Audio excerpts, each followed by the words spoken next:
Welcome to our channel. Today we how to authenticate with Teams for AI workflow notifications, beginner guide step by step clearly. To start, open your web browser and navigate to the Microsoft Teams website. Sign in with your organizational account credentials.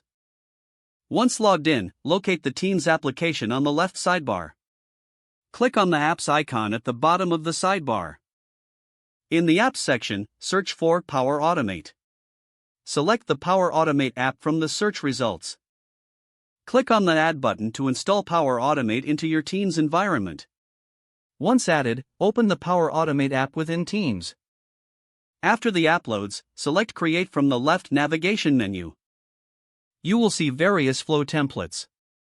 Choose Automated Flow for AI workflow notifications. Give your flow a name for easy reference. In the Trigger section, search for when a message is posted in Teams. Select the appropriate trigger and click Create. Now, specify the team and channel for notifications. Next, click New Step to add an action to your flow. Search for and select the AI service you wish to integrate. Follow the prompts to sign in and authenticate your AI service. Ensure you grant the necessary permissions for the service to function. Once connected, specify the actions the AI will perform. After configuring the actions, click Save to finalize your flow. To test your flow, navigate to the selected team and channel.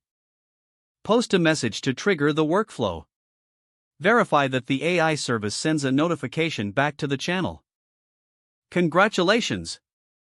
You have successfully authenticated with Teams for AI workflow notifications. Feel free to refine and expand your flow as you become more familiar with the process.